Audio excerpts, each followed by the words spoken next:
Binibigyan ng daan ngayon ni Alden Richards ang mga artista na gustong pumalit sa kanya. Ngunit ang tanong dito, tatangkilikin ba ito ng publiko? Dahil hindi naman biro ang ginawa ni Alden Richards at Maine Mendoza nang sumikat sila. Ito ay isang organic na ginawa nila at nagbunga ito sa pagmamahalan nila sa tunay na buhay. Kaya kung iisipin ni Alden Richards na may makapapalit sa kanilang dalawa ni Maine Mendoza ay nagkakamali siya. Dahil si Alden Richards at Maine Mendoza na lamang ang una at huling artista na talagang nirespeto ng sambayan ng Pilipino, international man. Dahil na rin sa mga organic nilang pagganap at hindi makasarili ng mga artista na alam naman natin na napakahirap ngayon gawin ng mga artista. Dahil nga naman ang mga artistang ito ay gumaganap lamang para sa kanilang sarili at ang mga pera na tinatanggap nila, mga kayamanan. Kung mapapansin nyo, sa unang karir pa lamang ni Maine Mendoza at Alden Richards at hindi pa sila ganun kayaman at wala pa silang kapera-pera. Sunod-sunod na rin ang ginagawa nilang mga pagtulong. Diyan mo talaga malalaman na talagang genuine ang ginagawa nilang pagtulong. Dahil kung iisipin mo, ang mga artistang ito ay tumutulong lamang dahil mayaman na sila. Dahil nga naman ang porsyentong mababawas sa kanilang kayamanan ay hindi na nila iniinda. Ngunit, kabaligtaran ito kay Maine Mendoza at Alden Richards na noong nagsisimula pa lang si Maine Mendoza bilang isang itbulaga, napakapayat pa, ay talagang napakamatulungin na yan na. Hindi ba't nabanggit nga ni Sir Joey De Leon nung una pa lang nakita niya si Maine Mendoza at ito ay umiyak sa kaliserye, Sugod Bahay. Ay nakitang umiyak dito si Maine Mendoza at sinabi ni Sir Joey kagad na siguro nga itong babaeng ito ay napakabait dahil nga naman kahit hindi niya kilala ay naiiyak ito sa katayuan ng buhay niya. Diyan mo talaga malalaman na si Maine Mendoza ay talagang genuine pagdating sa mga tao. At pagdating naman kay Alden Richards, ang mga lumabas na photo niya noong siya ay nagsisimula pa lamang na kumakain siya na nakahilata sa lapag. Dito mo makikita kung gaano talaga pinaghirapan ni Alden Richards ang nakukuha niya ngayon. Kaya talagang mahihirapan ang iba't ibang mga artista dahil ang mga luho ng ibang artista ay talagang kailangan nilang makamit. Kahit hindi pa sila sumisikat ay napakagastador na nila at hindi naman sila nakakatulong sa iba't ibang tao.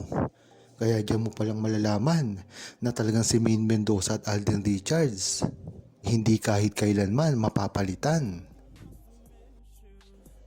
Kaya ang pangako na ginawa ni Alden Richards ay nananatiling totoo at mahalaga pa rin pagdating kay Maine Mendoza. Kung mapapansin nyo, ay hindi na nagka-girlfriend si Alden Richards sa iba't ibang mga babae kahit pa sa mga nakatrabaho niya pagkatapos ng kalyeserye. Diyan nagpapatunay na talagang buong buo pa rin ang kanilang relasyon ni Maine Mendoza. Marami nga ang nagtataka, bakit hindi nauunawaan ito ng publiko at ng mga bashers ni Maine Mendoza at Alden Richards? Kung hindi talaga tunay na magkarelasyon at mag-asawa si Maine Mendoza at Alden Richards, bakit hanggang ngayon ay wala pang inaamin si Alden Richards kahit man lang nililigawan? Kung talagang matalinong Aldam Nation ka ay alam mo ito at mararamdaman mo ang ginagawa ni Alden Richards at ito ay itinatago lamang sa publiko. Kung papipiliin ka, ano ang tunay mong paniniwalaan? Ang sinasabi niya na wala siyang relasyon ngayon? Or bakit hindi siya nanliligaw? Siyempre ang paniniwalaan mo dito ay ang totoo lamang dahil nagkakasaliwa-saliwa ang mga paliwanag ni Alden Richards patungkol na ito sa kanyang love life. Hindi na maitatago ni Alden Richards ang tunay niyang relasyon kay Maine Mendoza dahil lamang sa pagsagot niya ng mga nakakaintriga na tanong. Kung tatanungin si Alden Richards kung may minamahal na ito, sasagot ito na meron. Ngunit bakit wala siyang nilalabas na pangliligaw sa ibang babae? Diyan mo talaga malalaman na totoo ang relasyon ni Maine Mendoza at Alden Richards at hindi lang pinagmamalaki ngayon ni Alden Richards. Ang dahilan nito ay hindi natin alam ang totoo. Ngunit napansin na yan ng buong Aldab Nation dati pa lamang. Nagsimula ito sa mga kontrata ni Alden Richards at Maine Mendoza. Kaya talagang buko na ang relasyon nila. Kahit anong sabihin pa na pangbaba sa kanila at paninira ng iba't ibang mga tao ay hindi na ito paniniwalaan ng buong Aldab Nation. Dahil mismong ang galaw ni Alden Richards ang nagpapatunay kung ano ang tunay na relasyon nila ni Maine Mendoza. Kahit ano pang ang paninira kay Alden Richards at Maine Mendoza ay hindi ito nagtatagumpay. Dahilan na lang ito para sunod-sunod na batikusin ang relasyon ni Maine Mendoza at Alden Richards kahit pa wala naman silang matibay na mga pinanghahawakan na wala ngang relasyon si Maine Mendoza at Alden Richards. Ngayon nga ay talagang double time na ang mga naninira sa kanila. Meron dito nagpapakalat na merong relasyon si Alden Richards sa ibang mga babae at ganun din kay Maine Mendoza. Ito ay ang pagkadesperado nila dahil hanggang ngayon ay hindi pa nila napapatunayan na meron ngang relasyon at mag-asawa si Maine Mendoza at Alden Richards. Diyan mo malalaman na kung saan na lang sila gumagawa ng istorya at naghahanap ng mga kakampi nila para sirain ang relasyon ni Maine Mendoza at Alden Richards.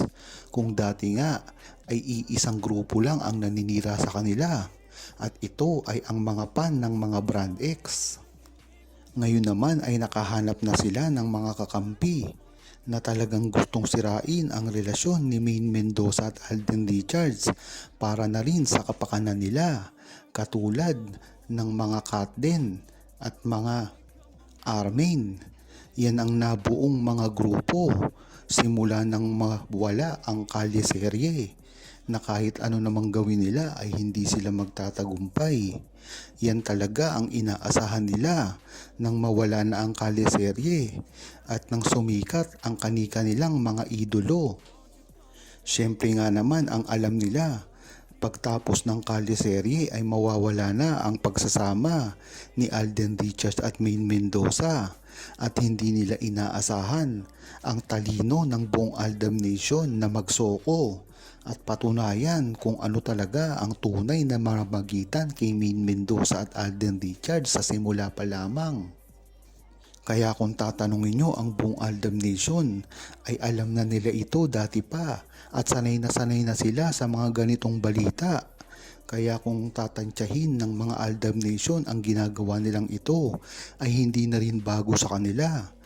Mapa New Year man, mapa Christmas at ibang mga okasyon. Huwag kalimutang mag-subscribe, comment at i-like ang video na ito. Thanks for watching!